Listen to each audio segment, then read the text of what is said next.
Welcome the anointed ones. When the masks fall, the truth doesn't whisper, it roars. Chosen ones, let me tell you something that will shake you. Studies show that the average human lies multiple times a day. But what happens when those lies aren't harmless, when they're carefully crafted agendas built against your very destiny? Here's the twist. God doesn't just observe, He exposes. And when He exposes, it isn't in slow motion. It's in high-definition clarity that leaves no room for denial. For years, they thought they were slick operators running a chess game behind the scenes. In their minds, you were the pawn, the easy piece to sacrifice. But what they didn't calculate is that heaven was watching every sneaky move, every whispered plan, every backroom conversation. And now, the game board has flipped. Their secret strategies have turned into public spectacles, and the very traps they set for you are now their own embarrassing documentaries. Think of it this way, it's like someone trying to keep a diary of all their mischief, only to find out that God went ahead and published it on the front page for the world to read. And let's be honest, some of them are probably wishing right now that the ground would open up and swallow them whole. This isn't just exposure, this is justice in real time, raw, unfiltered, undeniable. And you, the chosen one, are standing in the center of the revelation, not as the victim, but as the living evidence that no hidden agenda survives the light of God. Now buckle up, because what I'm about to break down will not just make you nod in agreement. It'll make you laugh at how pathetic their schemes really were, and marvel at how thoroughly God has served them their own medicine. Number one, the invisible ledger appeared. The invisible ledger appeared is not a poetic line. It is the brutal accounting of every slight, every calculated smile, every favor traded for silence being listed in cold, undeniable detail. Small acts that once felt private, a deleted message, an offhanded comment meant to shift blame, a helpful referral that was really a setup, begin to show up as entries, timestamps, witnesses, patterns. Those entries don't need dramatics. They are ordinary things collected and aligned until a pattern becomes obvious. That ledger doesn't judge with melodrama, it only records, and records have a way of doing what secrets could not, turning reputation into paper, then into proof. When people scroll through the receipts, what looked like character becomes choreography, and the choreography reveals intent. The ledger is merciless because it doesn't rely on feelings. It relies on evidence, messages, bank transfers, meeting notes, contradicted statements, silent absences when you needed help. Each line is small on its own, but together they outline a strategy. That strategy is what changes history, because history prefers documents over rumors. The moment those lines are arranged into a readable sequence, allies stop guessing and start choosing. The ledger forces conversations that were always avoided because it replaces opinion with trace. The exposed ledger also has an odd effect on the exposed: panic. People who once felt secure because their machinations were buried now realize that security was an illusion built on messy human details. Panic leads to mistakes, and mistakes make the ledger more complete. Attempts to rewrite entries create contradictions that become new entries. The more they try to tidy up, the more the ledger fills itself. For you, the chosen one, the ledger is a vindication engine. Your truth does not need to be loud, it needs to be consistent, and the ledger rewards consistency. Your ordinary actions, steady honesty, predictable boundaries, clear records of your own, become the contrast that highlights their irregularities. In the days after the ledger appears, institutions and communities that once tolerated covert games are suddenly dealing with transparent data. Rules are enforced, privileges revoked, apologies issued that no longer taste sincere. The ledger doesn't seek revenge, it demands accountability. That demand reshapes relationships and reallocates power.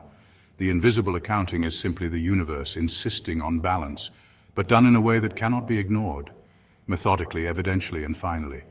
Number two, their stories began to unravel into evidence. Their stories began to unravel into evidence the moment truth refused to stay buried.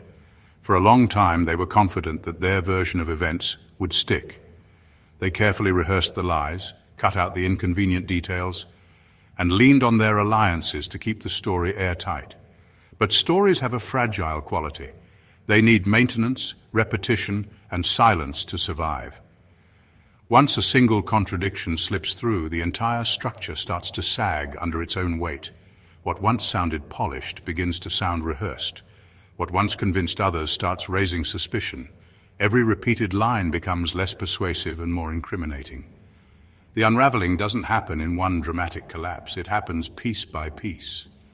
A forgotten message surfaces. A timeline doesn't match. An alibi is broken by a casual witness who didn't even know they were holding critical information. Suddenly the story no longer stands alone. It requires patches, corrections, and adjustments. Those patches don't make the story stronger. They make it look desperate.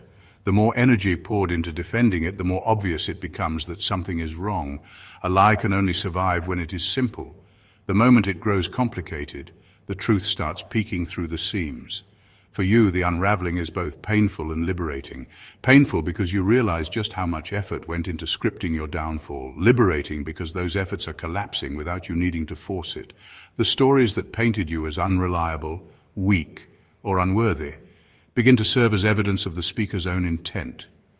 Every word used to attack you is now a thread being pulled out of the fabric they sewed. What was once presented as your shame is now their documented strategy. This transformation of story into evidence is irreversible. Once a lie is exposed, it cannot be repaired to its former strength. Even if people try to cling to it, the seed of doubt has already been planted. Their confidence disappears, their credibility crumbles, and the audience that once believed them becomes cautious. The unraveling is not just about proving you right. It is about proving them incapable of holding the weight of their own deceit. That shift leaves them naked before the very people they wanted to impress, and it elevates your truth without you having to twist a single fact. Number 3, your pain became the map to their pattern. Your pain stopped being a private thing and became the most precise map available for reading their behavior. Each wound, each snapped promise, each moment you were sidelined lines up with other similar moments until what looked like random cruelty starts to show a design. Those moments cluster: the timing of attacks, the preferred language used to gaslight, the people they call in as backup, the rituals of exclusion. When you lay these instances side by side, the pattern emerges, not as theory but as a repeatable playbook they run whenever they want control. That map changes the narrative completely. Your suffering is no longer the lonely evidence of bad luck or a personal failing. It becomes a form of intelligence. It points to who benefits from your silence, who profits when you're small, and who engineered the context where your voice would be drowned. The disgrace they wanted to pin on you turns into a traceable trail that investigators, friends, and the wider community can follow. That trail shows motive, not just outcome. It reveals the architecture behind the cruelty. Coordination over coincidence, strategy over spontaneity. Because your pain is chronological data, it also allows verification. Independent accounts begin to mirror each other. Small details that once seemed trivial suddenly match up across different settings. What looked like one isolated incident becomes a series that proves intent. The people who followed their pattern for years are exposed not by one loud accusation, but by multiple quiet confirmations. That accumulation makes denial harder and deniability vanish. The shift in how people read events forces practical responses. Where before there were apologies with no change, now there are calls for structural reform, checks put in place to prevent the same pattern repeating, and relationships reevaluated on the basis of demonstrated behavior rather than charisma or position. Your pain becomes a preventative manual for others. It teaches boundaries, where to push back, who to distance from, what questions to ask before trusting. On a personal level, this mapping turns your trauma into power. You become less reactive and more strategic because you've been given the blueprint of how they operate. You can anticipate moves, safeguard against recurring traps, and name the pattern out loud so it can't be dressed up again. In that way, your scars do more than mark what happened. They instruct the future. They make sure the next person won't walk the same map blindfolded. Number 4. Karma stopped being a concept and began to be a mechanism. Karma stopped being a concept and began to be a mechanism when consequences moved from whispered threats to visible systems that actually change outcomes. This is not some mystical payoff, it's concrete. Contracts pulled, access revoked, privileges publicly stripped. Those who treated influence like an untouchable currency suddenly find that the banks are closing accounts and auditors are asking questions. When favors are recalled, it's not just social discomfort. It's the removal of practical supports. Introductions disappear. Endorsements are walked back. Sponsorships evaporate. That withdrawal is strategic and surgical. It's designed to cut off the oxygen their schemes depended on. People who built careers on invisible pipelines learn quickly that influence needs maintenance. Once institutions begin to enforce rules, the hidden scaffolding that held corrupt behavior collapses.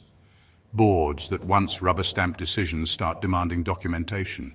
Contracts that were whispered about at fancy dinners end up being read under lights. The structural fallout is what terrifies them the most. When a system responds, it does so in ways that are hard to personalize away. A rescinded contract isn't a rumor you can charm your way out of. It's money and status removed in broad daylight. This mechanized karma also forces accountability beyond the individual. Organizations review who signed what, who benefited, and how oversight failed. That means risk assessments, policy changes, independent reviews, boring-sounding things that are fatal to secret deals. People who once navigated by favors and back channels now face standardized processes that don't care about charisma or charm. The rules favor transparency, and transparency is the opposite of what they relied on. The psychological effect is brutal and immediate. Those who profited from the old system feel exposed, not because they're morally guilty in some ethereal sense, but because the foundations of their power are literally being removed. Fear replaces arrogance, and fear makes people reckless. They make errors that feed the mechanism further. Meanwhile, communities and victims see practical results rather than symbolic gestures. Restitution negotiations, reinstated rights, and public disclosures that prevent repeat offenses. For you, this shift from poetic karma to functioning mechanism means justice becomes predictable and enforceable. It changes what people expect when wrongdoing is revealed. Instead of hoping for closure, you see procedures that deliver material correction. That certainty is dangerous to abusers because it strips away the cozy myth that power protects you indefinitely. The mechanism doesn't gloat, it executes. An execution, unlike rumor, shifts power, reallocates resources, and writes new rules for the future. Number 5. Witnesses shifted from fear to testimony. When witnesses move from fear to testimony, the whole hidden machine that protected abusers loses its fuel. People who once stayed quiet did it because silence felt safe, safer than rocking a boat that could sink their career, reputation, or relationships. But once the balance shifts and the risk of remaining silent outweighs the risk of speaking, those same mouths become a flood of confirmations. Testimony is not just words, it's a network effect. One person's truth loosens another's tongue, and what was once a handful of whispers becomes a chorus that authorities, communities, and the public can no longer ignore. The change is practical and immediate. When a former ally steps forward, they bring context, dates, names, behaviors, patterns. Those details make allegations verifiable instead of speculative. Investigators stop circling rumors and begin constructing timelines. Employers and institutions stop treating complaints as interpersonal problems and start treating them as systemic failures. The ripple from one brave voice often triggers formal inquiries, audits, and legal reviews that were previously considered impossible to open. Shifting from fear to testimony also exposes the social calculus that kept abuse hidden. People who defended the abuser because of loyalty, debt, or shared advantage suddenly face a moral and legal ledger. Silence now looks like complicity, and complicity carries consequences, formal sanctions, loss of credibility, and the social shame that follows being on the wrong side of history. That realization accelerates more testimony because nobody wants their name attached to cover-ups later. Another consequence is the erosion of plausible deniability. Abusers relied on ambiguity, conflicting accounts, private conversations, and he said, she said situations. Multiple testimonies collapse that ambiguity into a coherent narrative. Contradictions in the abuser's story become easier to spot, and half-truths no longer hold weight. The witnesses' combined accounts turn scattered incidents into a consistent pattern that institutions must address. For victims, witness testimony shifts the emotional landscape. Vindication arrives with practical benefits. Corroboration makes legal cases stronger, community support becomes tangible, and the pressure to prove every detail alone disappears. That support reduces isolation and prevents abusers from reasserting control through intimidation. Once witnesses start testifying, the support architecture that protected wrongdoing begins to fail fast. Relationships built on mutual protection crack, careers tied to silence unravel, and the social networks that sustained abuse dissipate. Testimony changes the system by replacing fear with records, isolation with solidarity, and secrecy with consequences.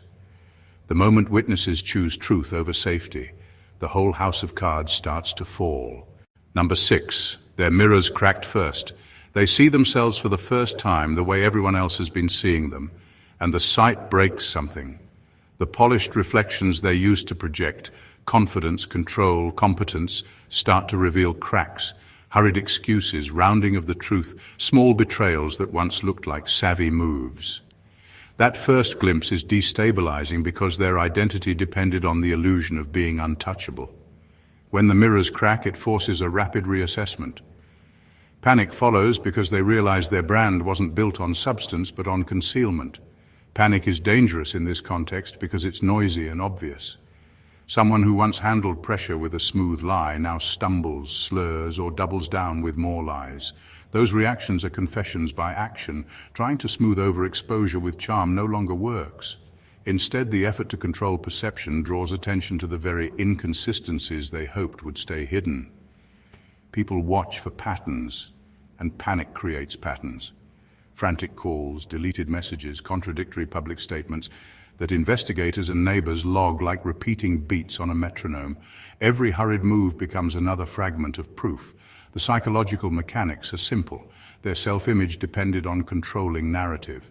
Loss of control forces them into survival mode, and survival mode favors short-term fixes over long-term defense. That's why mistakes multiply. They cancel one commitment and forget to cancel another. They correct a lie publicly and then contradict it privately. They issue a half-hearted apology that contains a self-justification in the same breath. Those are not clever cover-ups. They are the involuntary tremors of someone who can no longer keep the act aligned. Another consequence is reputational feedback. When others see panic, trust evaporates quickly. Allies who once benefited from association start distancing themselves, not always out of virtue, but from self-preservation. The network that once absorbed small embarrassments now treats every slip as a liability. That withdrawal accelerates the collapse because isolation breeds poorer decisions and fewer people to advise soberly. Meanwhile, the exposed person misreads the moment as urgency rather than as consequence. Their haste to patch things becomes evidence of guilt. Attempts to reframe the narrative invite scrutiny because people naturally compare the old polish with the new panic and notice the differences. The mirrors cracked first because image control was always the fragile layer over a weak core. When that layer breaks, what remains is the raw pattern of behavior, and panic makes that pattern unmistakable. Number 7. You became the uncomfortable moral standard. You became the uncomfortable moral standard the moment your consistency exposed the gap between their words and their reality. They relied on appearances, speeches, gestures, public devotion, and scripted kindness to set themselves up as the moral compass in the room. But while they were curating an image, you were simply living. You didn't have to stage your choices. Your integrity showed up in small, repeated actions. How you handled conflict, how you kept your word, how you refused to trade truth for temporary advantage. That quiet authenticity has now become the measuring rod against which their performances look shallow. This dynamic is not about perfection, it's about credibility. They crafted reputations on borrowed virtue, but reputations without roots can't survive scrutiny. The more people compare your steady record with their curated facade, the more the contrast embarrasses them. Their inability to live up to the very standards they imposed on others creates a deep discomfort. That discomfort is magnified in public, where authority relies on recognition. They can no longer posture as the righteous one without someone recalling how you handled the same situation with more honesty and less noise. The shame doesn't come because you exposed them directly. It comes because your life makes exposure automatic. Their authority wilts when integrity becomes the standard, because integrity doesn't need applause or validation. It just holds. And while they can mimic rituals of goodness, they can't fake the fruit of it. Trust that grows naturally, respect that isn't demanded but offered freely, and loyalty that comes without coercion. These are things your presence creates, and they can't replicate them no matter how hard they perform. The public effect is destabilizing. Crowds once conditioned to respect the loudest voice start recognizing the quiet consistency in you as the true benchmark. That shift takes power away from people who depended on pageantry. The more they try to reassert themselves with louder declarations or forced displays of morality, the more hollow they appear beside you. It's not that you set out to compete. It's that your authenticity redefines what leadership, faith, or righteousness looks like in real time. And that's why you've become their discomfort. You are not just someone who survived their schemes. You're the walking contradiction to everything they built. You reveal by existing what they failed to embody by pretending. That silent but steady exposure is a shame they can't shake, because the standard you represent isn't up for negotiation. Number 8, power rebalanced, not replaced. Power rebalanced, not replaced, means the story doesn't end with one group falling and another taking their spot. That would only recycle the same old cycle of dominance, just with different names attached. What actually happens is more profound. The entire framework for who gets to speak, who gets heard, and who sets the narrative shifts. The privilege of controlling perception no longer belongs to a few smooth operators who bend truth to their advantage. Instead, reality begins to be defined by structures of accountability that don't bend as easily. This reset is uncomfortable because it forces a new kind of literacy. Those who thrived in shadows now have to function under lights, and many of them simply can't. They were never good at substance, only at strategy. When transparent rules become the measure, strategy alone is no longer enough. They need consistency, credibility, and verifiable proof. Without it, their positions at the table don't just shrink, they vanish. The seats don't stay empty either. They're filled by voices who can function under scrutiny, who are able to withstand being fact-checked and still stand tall. That's what makes this moment different. It's not about replacing one manipulative figure with another. It's about changing the environment so manipulation itself doesn't thrive anymore. Systems evolve, whether in families, institutions, or communities, and they stop rewarding silence, favoritism, or half-truths. They start rewarding transparency, reliability, and results that can be confirmed rather than claimed. The rules of engagement change, and suddenly the old tricks feel outdated and even laughable. For the chosen ones, this shift is vindication with permanence. Instead of waiting for the next storm of lies or the next cycle of sabotage, you find that the playing field itself is different. It no longer bends against you by default. The people who try to define you with distortions lose their grip because reality isn't theirs to script anymore. That power redistribution forces everyone to show their receipts, not just their rehearsed personas. The most unsettling part for those who once held sway is this: the door doesn't reopen for them. Once credibility collapses in a transparent system, it doesn't come back through charm or intimidation. It is gone for good. And that permanence means this reset isn't just your win. It's a restructuring of power that ensures fairness outlives the moment. Number 9. Their alliances began to fracture by interest, not loyalty. Their alliances began to fracture by interest, not loyalty, because exposure always tests the glue that holds relationships together. Many of the people who stood shoulder to shoulder with them weren't bound by shared values, but by shared benefits. They moved as a unit only because there was something to gain: influence, access, money, protection, or the illusion of power. Once the hidden agendas came into the light, that bond weakened instantly. The question each ally began asking wasn't, "Do I believe in this person?" but, "Is it still safe or useful for me to stand with them?" That shift is lethal to false alliances. When interest is the binding agent, it evaporates as soon as the cost of association rises. Nobody wants to go down with a sinking ship, and the ship sinks fastest when reputations are on trial. People who once defended them passionately start softening their language, distancing themselves, or even denying they were ever close. These cracks are not subtle, they're loud.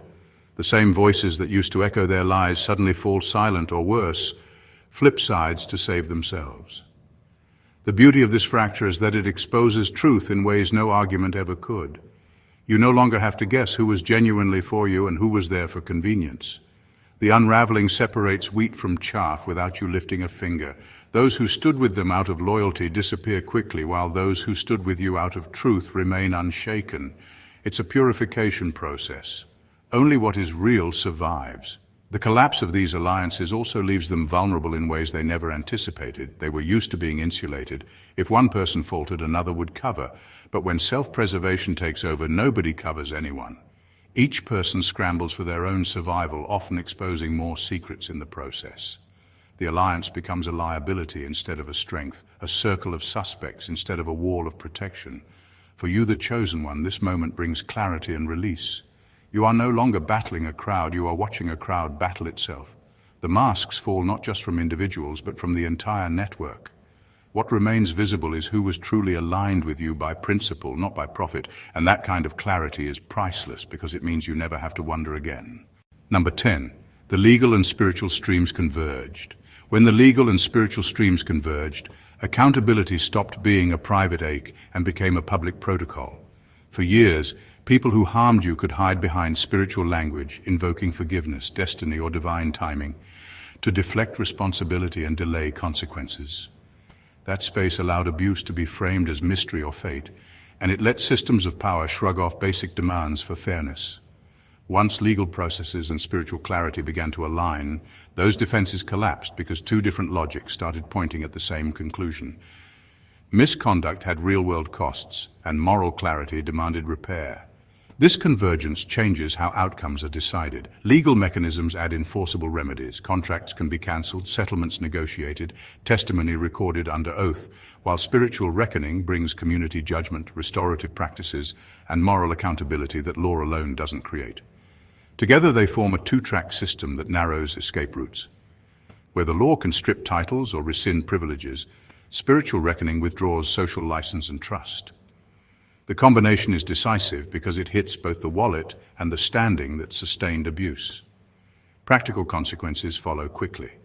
Institutions begin to treat complaints with seriousness because the reputational cost is no longer abstract. Faith communities and leaders start asking for transparency because their integrity is at stake. Boards open investigations, not only to satisfy legal duty but to preserve moral credibility. Religious language stops being a shield and becomes a standard to measure behavior by. That shift makes reconciliation meaningful rather than performative.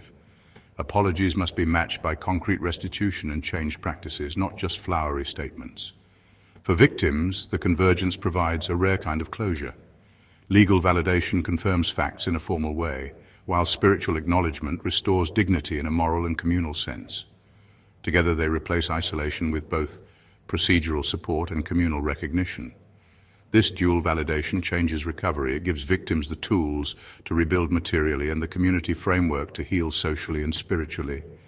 For abusers, the moment is irreversible. The safety nets that relied on ambiguity and deference no longer hold. Legal exposure tightens the noose, and spiritual condemnation cuts off the social oxygen that once allowed them to operate. The result is a finality that feels inevitable. Systems respond, communities reckon, and privileges are recalibrated. When these streams meet, the aftermath is not a temporary spectacle, but a restructuring. It rewrites who gets to speak for morality and who must answer to law. That alignment doesn't seek vengeance. It enforces responsibility in both written code and communal conscience. And that double pressure turns reckoning into real, lasting change. Number 11. Your reputation became a shield and a weapon. Your reputation stopped being just a story people told about you and turned into a functioning defense. Years of steady behavior, small honest choices, and consistent boundaries accumulated into a record that could be pointed to when others tried to rewrite history. Instead of being cornered into refuting every accusation one by one, you simply leaned on a visible trail of conduct that made wild claims look ridiculous. That clear testimony, emails kept, promises kept, meetings documented, calm responses under pressure, became armor you didn't have to put on in a moment of crisis. It was already built into how people remembered you. That armor works in two ways. First, it blocks attempts to wound your credibility because accusations collide with a pattern that doesn't match them. When lies meet decades of predictable behavior, the lies lose traction fast.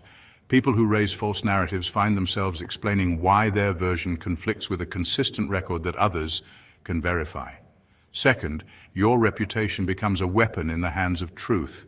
It allows you to push back without yelling because evidence carries weight where outrage only creates noise. A steady history disarms smears and allows institutions to respond quickly and decisively. The shift also changes how people approach you. Those who once sought to exploit your vulnerability now have to calculate the cost of dealing with someone whose track record is public and respected. That doesn't stop everyone, but it makes motives visible. People who come close with unclear intentions are easier to read because their behavior will either match or clash with the standards you live by. When someone's moves don't line up with your history, it shows up quickly and you can act before damage takes root. In that sense, reputation becomes a gatekeeper, not cruelly exclusionary, but practical and protective. There's a subtle social effect too. Allies and bystanders tend to rally faster around someone with a credible past. Support shifts from being emotional to being procedural, because institutions prefer to back people whose reputation is verifiable. That backing changes power dynamics. Your history invites others to trust in processes that protect you rather than leaving everything to personality contests. Finally, this reputation-turned armor flips the script on predators. They used to rely on ambiguity to manipulate. Now ambiguity works against them. Your consistent life makes uncertainty the enemy of their schemes. The end result is quiet but powerful. Your reputation doesn't just keep you safe. It reshapes how people behave toward you, exposes true motives, and turns credibility into both shield and strategic advantage. Number 12, silence was replaced by public accountability rituals. When silence no longer works, society replaces it with rituals of accountability. What used to be whispered about in private now unfolds in spaces where receipts, statements, and testimonies leave permanent marks. A forced apology in public isn't just about words. It's about stripping away the protective shield of secrecy. Suddenly, people who once laughed at consequences have to face processes that measure their actions, document the damage, and demand repayment. It's no longer enough to move on or keep the peace. The wrongs have to be formally acknowledged. These rituals don't emerge by accident. They show up because silence failed too many times. Every closed-door compromise that buried the truth created pent-up tension, and eventually that pressure forces systems to create visible responses.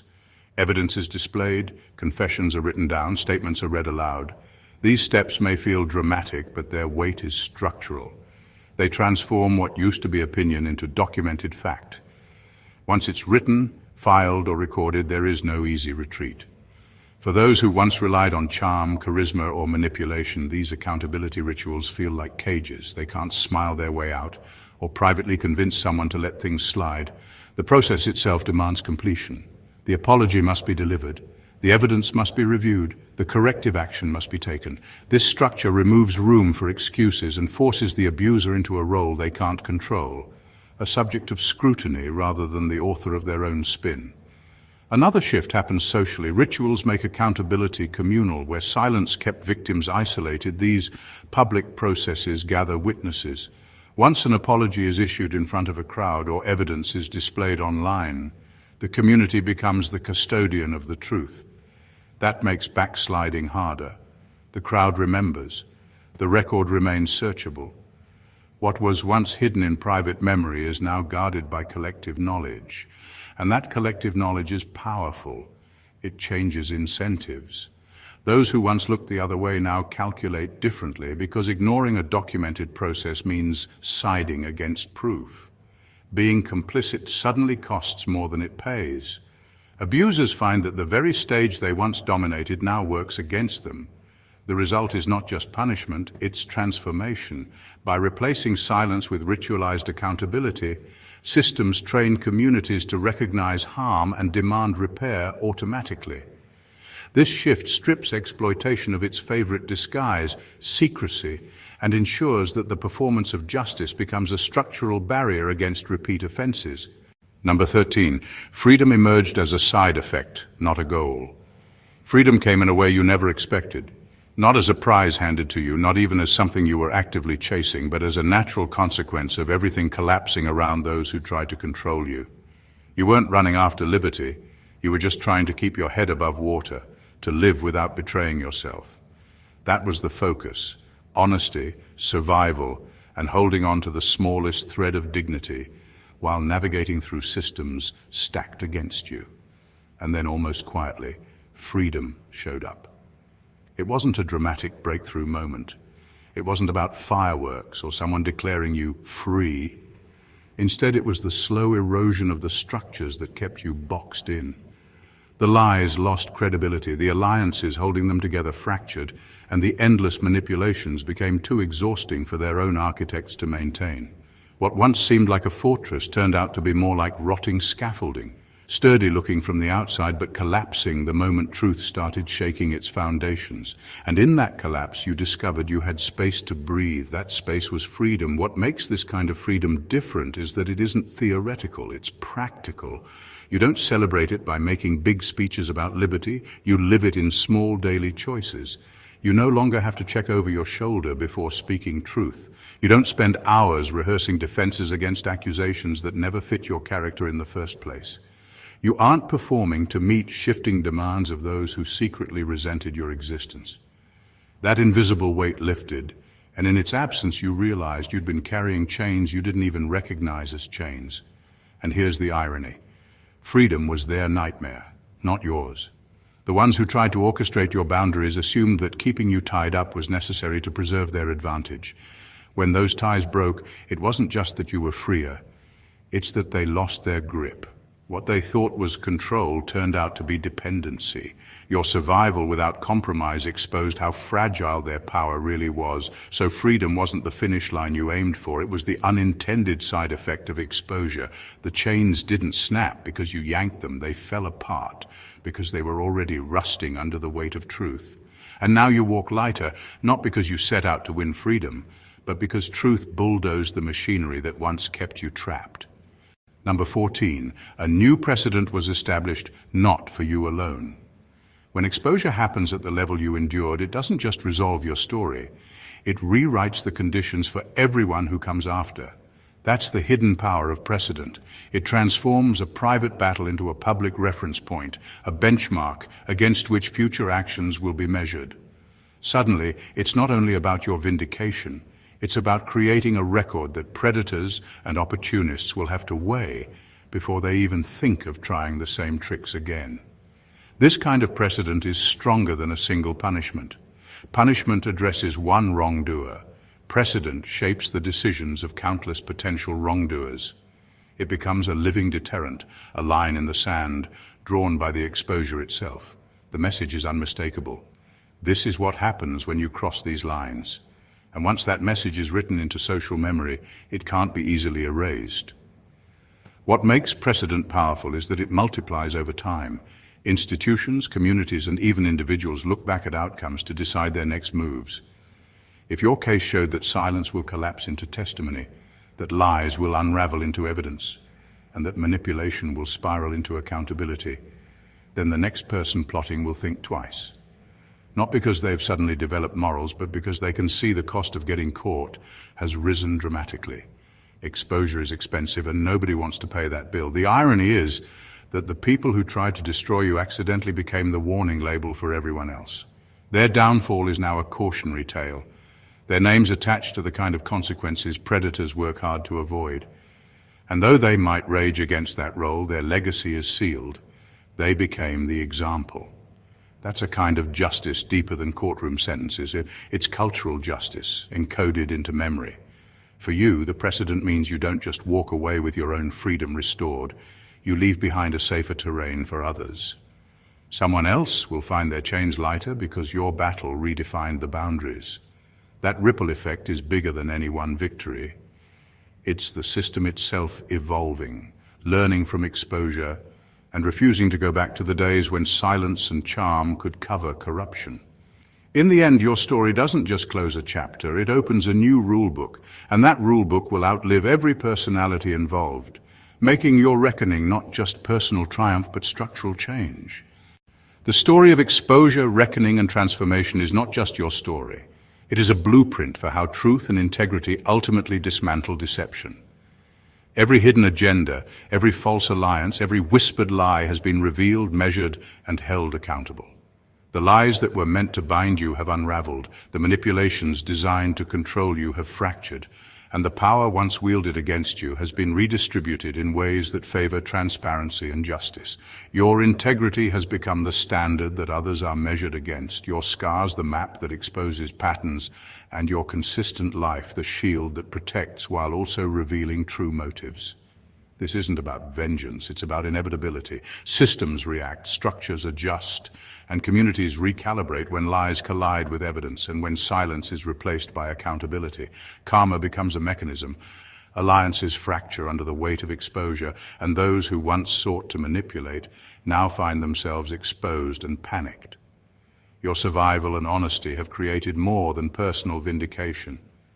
They've established a precedent that protects the future, deterring predators and reshaping the rules for what will be tolerated going forward.